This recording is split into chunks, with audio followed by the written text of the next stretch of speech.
Alright, we're heading in on another piece of property we set. It's basically old coal country property. They come in and strip these properties and then they leave, and basically they leave old haul roads, which is what we're looking at. And then there was another outfit that came in and logged, and they left a log landing right here. We set a trap in here yesterday, put it on a drag. Pulling in now, and I of course can't really tell because the thing about the drag is it allows them to get off the main drag, so people will leave them alone. Well, we got a dead dog laying here. Well, that's not good. So we got a dead dog laying there. Looks like the drag is in a bind. The dog didn't get off the flat, so let's get out and take a look, see what happened. We caught a dog here last night on a drag. And of course, you can see this setup. We got this big long old haul road out through here. Gets ATV traffic, side-by-side traffic. You can actually drive vehicles through here.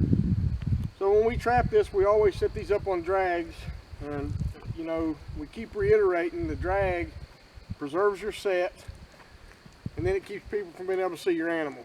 Well, unfortunately, and this is a prime example as to why you need drags, but unfortunately we caught this. It's a small coyote, but we caught this coyote. Good catch.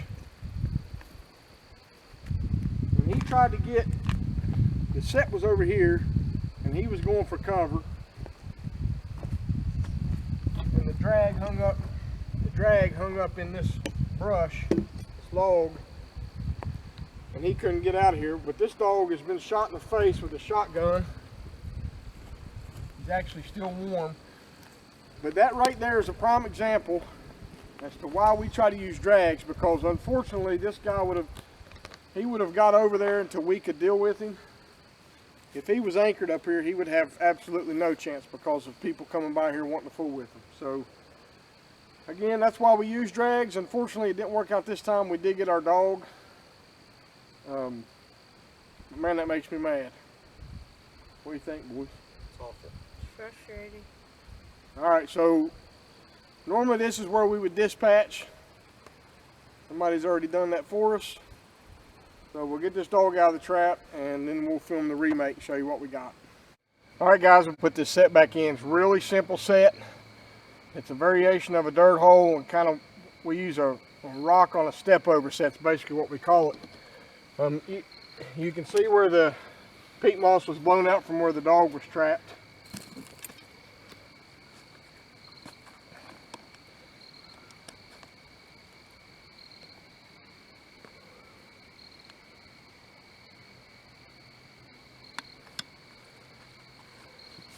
Again, it's on a drag. I got the drag preset over there.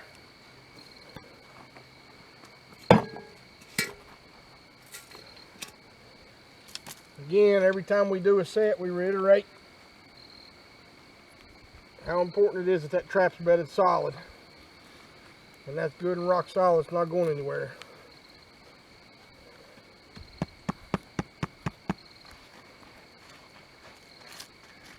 I don't cover but just a little bit of the chain up. The rest of it, they're not going to pay attention to that.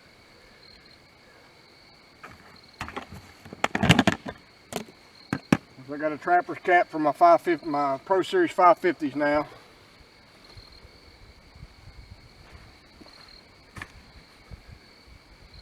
Put your peat moss in there.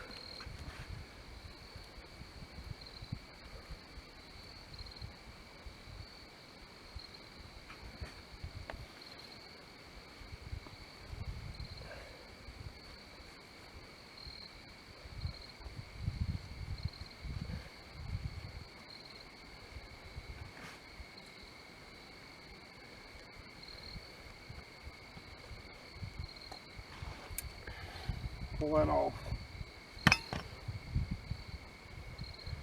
Now I can still see the pan. Now this part's important. You want to leave that pan to where you can see what you're doing. And then we'll take this rock not a very big rock, it's actually a ballast from an old haul road, and we'll do what's called guarding the trap with it. I know my pan's here, I know my jaw's there.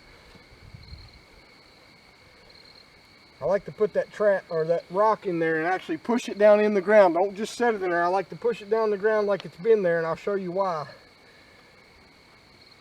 And what that does is when that dog comes in to check this out, it's going to force him to step directly over top of that rock. Now you don't want to use no giant rock that he's going to have a hard time stepping over. But put that rock in there and make him step over that onto that pan. And then I take two more, and again, you don't want these big rocks really close to your trap because you don't want them over on top of the trap. So I take two small rocks. Again, this is simply to guide. Put one in the ground. Push another one in the ground. Then you're going to take your debris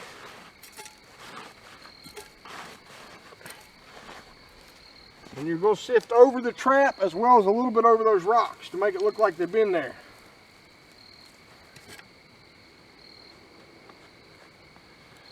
And that's all there is to it. I don't know if you can zoom in enough to see. That looks like that rock is coming up out of the ground. It's not like sitting up there. It's not anything that's going to cause that coyote to be alarmed. Same with this one. He's either going to step over this rock onto that pan, or he's going to use these places to come in there to step on that pan to sniff out what's in that hole. And all this is a variation of a dirt hole. I couldn't get deep because of the ground here, so we basically use this as our backing. We caught that dog yesterday, and I can see the bait in that hole, so I'm not going to rebait. But what we're running right now is Pure Hop by Trapping Time. It's very mild. It's rabbit based. It's warm out still. You don't need anything really good and loud. Now's the time to use your mild bait. And then the lure we had in there was Dirty Rat by Southern Snares. This is a very simple set, very little bit of guiding. Make those rocks look like there's something that's natural and they should be in there. You don't have to use a bunch of heavy guiding to get that coyote. I feel like if you put this set on your line, it's really going to do you some good.